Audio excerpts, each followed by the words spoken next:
दोस्तों, मैं सरफराज पठान, आवामी विकास पार्टी का नासिक शहर अध्यक्ष। काफ़ी वक्त हो गया मैं अपने फेसबुक के माध्यम से लाइव नहीं आ पाया। ज़्यादातर अभी मैं अपने ABP Nashik TV news channel के माध्यम से ही आप लोगों के सामने आता रहता हूँ।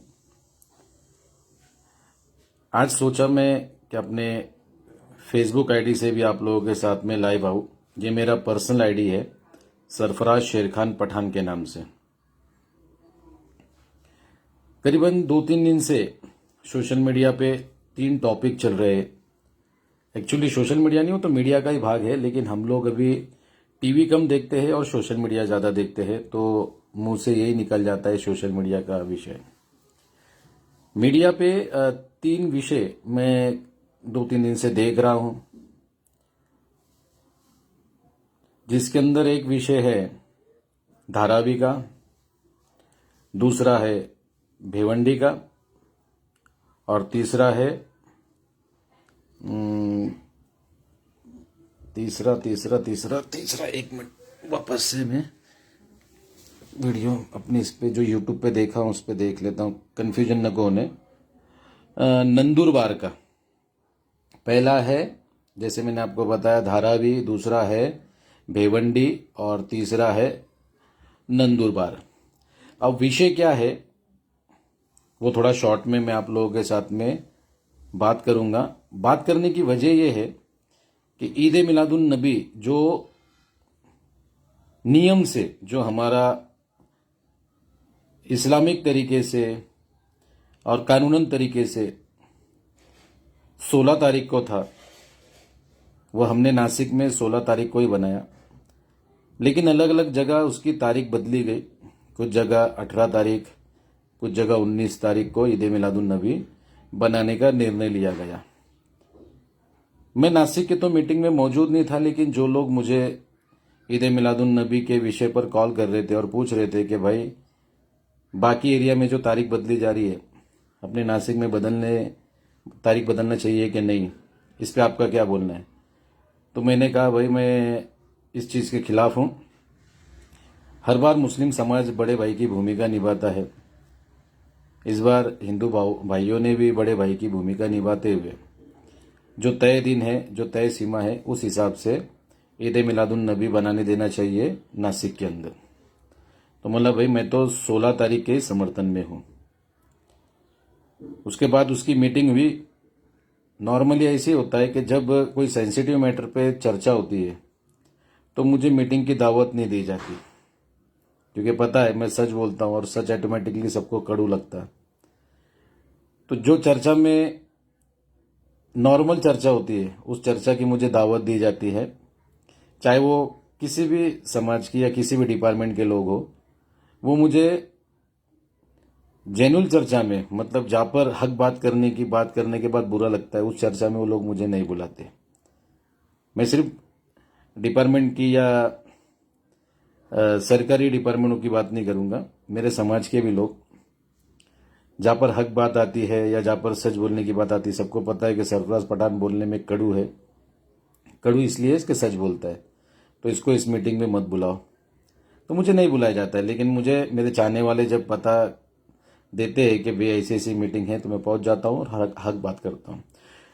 तो ईद मिलादुन नबी की जो मीटिंग रखी गई थी, उस मीटिंग में मैं तो पहुंचा नहीं, लेकिन मेरा ओपिनियन मेरे जो चाहने वाले थे उन तक पहुंचा था और मैंने कहा था कि तय दिन के हिसाब से 16 तारीख को ईद मिलादुन नबी नासिक में बनाया जाए। कुछ लोगों ने जो राय रखी थी कि भाई हिंदू मुस्लिम भाईचारा, बड़े भाई की भूमिका 18 तारीख को करेंगे, तो मैंने कहा नहीं भाई, मेरा तो हिसाब 16 का है, बाकी शहर के जिम्मेदार अपनी जिम्मेदारी निभाए। मुझे मेरा पर्सनल ओपिनियन पूछा गया, मैंने बता दिया। जैसे कि हम लोगों ने देखा कि मुंबई के अंदर ईद मिलादुन नबी के विषय पे हज़रत मोइन मियाँ के मौजूदगी में एक मीटिंग रखी गई और उस मीटिंग में निर्णय लिया गया कि ईद मिलादुन नबी पूरे महाराष्ट्र में 18 तारीख को बनाया जाएगा। लेकिन उसके बाद नासिक का निर्णय, नासिक के आवाम के जो निर्णय था, वो 16 तारीख के पक्ष में आया और नासिक में ईद मिलादुन नबी 16 तारीख को बनाया गया। और अल्हम्दुलिल्लाह, अल्लाह का लाख लाख करोड़ों शुक्र है, और पुलिस प्रशासन का ही बहुत अच्छा उसमें योगदान था। पुलिस डिपार्टमेंट का भी मैं शुक्रिया अदा करूंगा उसके साथ साथ, और अल्लाह का भी शुक्र अदा करूंगा। जिनकी ये नियत थी कि ईद मिलादुन नबी के टाइम में कुछ लपड़े करे, जैसे भेवंडी और नंदुरबार जैसे, उनकी वो गंदी नाकाम कोशिश कैंसिल हो गई, उनके मुंह पे कालिक पूछ गई। 16 तारीख को ईद मिलादुन नबी का प्रोग्राम हुआ और बहुत अच्छे से हुआ, कोई गालबोट उस कार्यक्रम को नहीं लगा और कोई प्रॉब्लम नहीं आया। और मुझे डाउट भी था जब मैं ये मीटिंग के बारे में या ईद मिलादुन नबी 18 और 19 को बनाने का जो निर्णय लिया गया था, उस पर मुझे कुछ लोगों ने जब पूछा था तो मैंने बताया भी था कि भाई हर बार मुस्लिम समाज बड़े भाई की भूमिका लेके आगे पीछे हो जाता, ये हो जाता, तो इस बार 16 तारीख को ही बनेगा और मेरा ओपिनियन ये है। और अगर 18-19 को जाएंगे तो कुछ ना कुछ वाद विवाद होगा और कुछ ना कुछ शैतान लोग उसमें शैतानी करेंगे, क्योंकि त्यौहार होने के बाद में वो शैतानों को पता रहेगा कि भाई अपना त्यौहार हो गया, इनका त्यौहार खराब कर दो, ऐसी मेंटेलिटी वाले लोग रहते हैं, तो ऐसी कुछ हरकतें हो सकती है।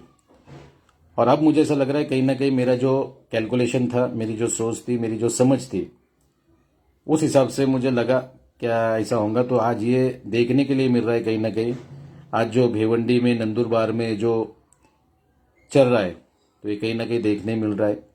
और देखने के बाद दिल दुख रहा है कि भाई जब मुस्लिम समाज ने बड़े भाई की भूमिका वहां पर निभाया, 16 तारीख को ईद मिलादुन नबी ना बनाते हुए 18 तारीख को बनाए, तो उसमें ऐसी हरकतें क्यों करी गई और क्यों एक समाज को वहां पर टारगेट करने की कोशिश की गई और उनका कार्यक्रम खराब करने की कोशिश की गई।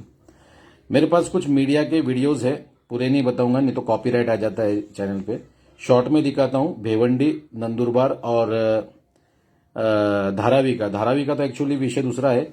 मैं इंशाल्लाह धारावी के विषय पर भी देख रहा हूं और कल इंशाल्लाह धारावी के विषय पर भी बात करूंगा, क्योंकि वहां पर कुछ कौम के दलाल पहुंचे और दलाली करके कौम के लोगों को गुमराह कर रहे और मुस्लिम समाज को कहीं ना कहीं खच्चीकरण कर रहे। वो चीज़ें मैंने नोटिस किया, लेकिन थोड़ा आज का दिन सब्र करके और थोड़ा उसमें समझ के पढ़ के जानकारी लेके आप लोगों के बीच में रखूंगा कि किस तरीके से आस्तीन के साथ सांप हमारे बीच में मौजूद रहते हैं, जो दलाली करके कौम को गुमराह करते हैं और लोगों को बेवकूफ़ बनाते हैं और जो विरोधक चाहते हैं उसको अंजाम देने में उनकी मदद करते हैं। धारावी का विषय बहुत सेंसिटिव मैटर है। वहां पर जो मस्जिद के ऊपर डेमोलिश की कार्रवाई होने वाली है, वो कार्रवाई मैंने बहुत नजीक से देखा हूं, नासिक में भी ऐसा हुआ है और उससे जो मुझे सीखने मिला इंशाल्लाह वो कल मैं आप लोगों के साथ शेयर करूंगा और कल बताऊंगा कि ऐसी हालातों में, ऐसी परिस्थिति में कैसे काम करना चाहिए, कैसे सोच समझ के कदम उठाना चाहिए, वो कल शेयर करूंगा। आज सिर्फ 2 विषय पे बात करूंगा, एक्चुअली मैंने ले लिया 3 विषय, लेकिन जो धारावी का है वो कल लूंगा। अभी बात करूंगा भेवंडी और नंदुरबार। थोड़े शॉर्ट में वो वीडियो बताता हूं आपको। पहला भेवंडी का दिखाता हूं, जो भेवंडी का इशू हुआ, जो नॉर्मल मसला हुआ वहां पर, वो वीडियो मेरे पास है। तर भिवंडीत गणपती विसर्जन मिरवणुकीदरम्यान तणाव निर्माण झालाय। मिरवणुकीदरम्यान धक्काबुक्की झाल्याचीही माहिती मिळते। जमावाला पांगवण्यासाठी पोलिसांनी सौम्य लाठीचार्ज केला, तर पोलिसांनी काही संशयितांना ताब्यात देखील घेतलंय। मिरवणुकीदरम्यान धक्काबुक्कीची घटना घडली आहे।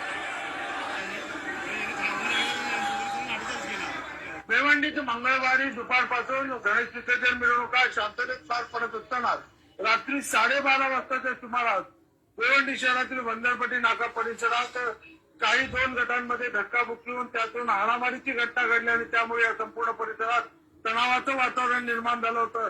या तणावामुळे मोठा असा जमाव या परिसरात हिंदुत्ववादी संघटनांच्या नेतृत्वाखाली जमावून त्यांनी जोरदार अशी घोषणाबाजी केली होती आणि त्यानंतर या संपूर्ण परिसरामध्ये मोटा ऐसा पोलिसांचा फौजफाटा आला होता। ये है भिवंडी की घटना, जिसमें बताया गया कि भाई गणपति की मिरोने के दौरान में किसी ने फतरे फेंके और वातावरण खराब करने की कोशिश की। ये पहली घटना, क्योंकि गणपति के बाद में फिर ईद मिलादुन नबी था, तो ये षड्यंत्र क्या है ये आप लोग ये अंदाज लगा दो। मुझे तो से तपेला समझता है, मैं समझ गया और समझने के बाद मैं आप लोगों के बीच में हूं। दूसरी जो घटना है वो है नंदुरबार की, वो भी वीडियो आप लोगों को दिखाता हूं। महत्वाच्या बातम्या बातमीनं. बातमी नंदुरबार मधून समोर येते. दगडफेकीनंतर आता नंदुरबार मध्ये तणाव वाढल्याची माहिती समोर आलेली आहे. नवनाथ नगर परिसरात घर पेटवल्याचा आरोप होऊ लागला. घराच्या बाजूला असलेल्या इलेक्ट्रिक तारांमधून स्पार्क होऊ लागलेला आहे, त्यामुळे घराला आग लागली. ही आग नेमकी कशी लागली याबाबत अद्याप स्पष्टता नाही. दुपारच्या सुमारास दगडफेक झालेली आणि त्यानंतर काही गाड्या इथं जाळण्यात आलेल्या आहेत. माळीवाडा परिसरात दगडफेकीनंतर तणाव वाढलेला आहे. दुपारच्या सुमारास दगडफेक झाली, गाड्या जाळण्यात आलेल्या आहेत आणि यामध्ये 2 पोलीस कर्मचारी देखील गंभीर जखमी झालेले आहेत. त्यांच्यावर सध्या रुग्णालयामध्ये उपचार सुरू आहेत. तर नवनाथ नगर परिसरामध्ये घर पेटवल्याचाही आरोप करण्यात आलेला आहे. तो ये दोनों घटना मैंने आप लोगों को भी मेरे फेसबुक लाइव के जरिए बताया. पहली घटना भिवंडी, दूसरी घटना नंदुरबार. तो ये ईद मिलादुन नबी का खास करके कहीं ना कहीं टारगेट था, जो ईद मिलादुन नबी के वक्त में नहीं हो पाया. तो उसके बाद कहीं ना कहीं ईद जो मतलब नासिक में तो 16 को हो गया, जो गणपति के बाद बाकी एरिया में 18 को और 19 को होने वाला था, उसके ऊपर कहीं ना कहीं प्रतिबंधक लगे या फिर उसको परमिशन नहीं मिले या वो कार्यक्रम प्रॉपर तरीके से ना हो, तो एक सोची समझी साजिश के तौर पर ये सारी चीजें करी गई, ऐसा मेरा अंदाज है. मैं कंफर्म नहीं बता सकता, लेकिन मेरा जो अनुभव है, जो नॉलेज है मुझे, वो आप लोगों के साथ में अपने फेसबुक लाइव के माध्यम से शेयर कर रहा हूँ. आप लोग कमेंट के जरिए अपनी बात जरूर रखें और हाँ, बात कायदे के दायरे में रहते हुए करें. ना ही किसी धर्म को हम यहाँ पर बुरा बोले और ना ही किसी को बोलने का मौका दें. कायदे के दायरे में रहते हुए अपना ओपिनियन रखें. क्या जो 18 तारीख का ईद मिलादुन नबी बनाने का निर्णय लिया गया था, क्या वो सही था, या 16 तारीख को जो ईद मिलादुन नबी का निर्णय नासिक में लिया गया वो सही था. नासिक में ईद मिलादुन नबी का कार्यक्रम 16 तारीख को बनाने के बाद ना ही 16 को कोई गड़बड़ हुई और ना ही गणपति विसर्जन के टाइम में कोई गड़बड़ हुई. दोनों त्यौहार पूरी तरीके से भाईचारे के अंडर में रहते हुए, पुलिस डिपार्टमेंट के बंदोबस्त में रहते हुए बनाए गए और कोई भी गालबोट नहीं लगा. लेकिन बाकी एरिया में जो गणेश विसर्जन है उसको भी कहीं ना कहीं गालबोट लगा. वहां पर भी कुछ शैतानों ने पथराव किए ताकि वो गणपति विसर्जन का कार्यक्रम खराब करे और आते ईद मिलादुन नबी का जो 18-19 का जो कार्यक्रम है उसको खराब करे. तो ये हरकतें करी गई. तो इससे अंदाज ये लगता है कि कहीं ना कहीं बहुत बड़ा षड्यंत्र इसमें था और उस षड्यंत्र का पर्दाफाश तो पुलिस डिपार्टमेंट के माध्यम से चौकसी में आगे होगा.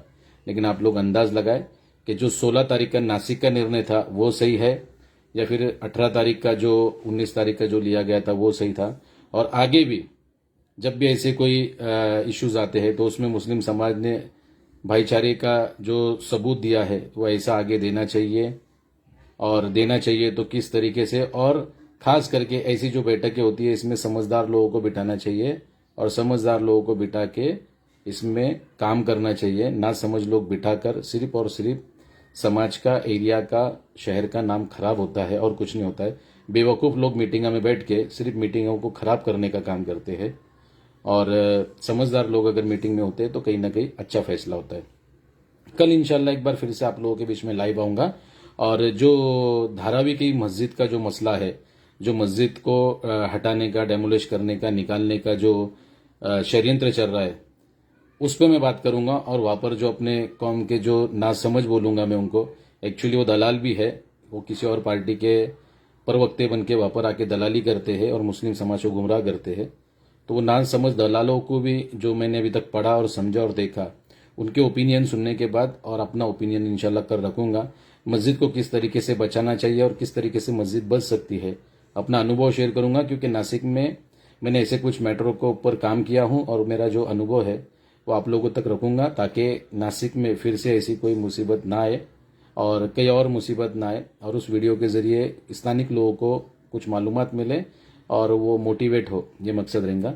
चलिए इंशाल्लाह कल वापस एक बार फेसबुक अपना लाइव आप लोगों के बीच में रखूंगा. जब तक के जय हिंद, खुदा हाफिज.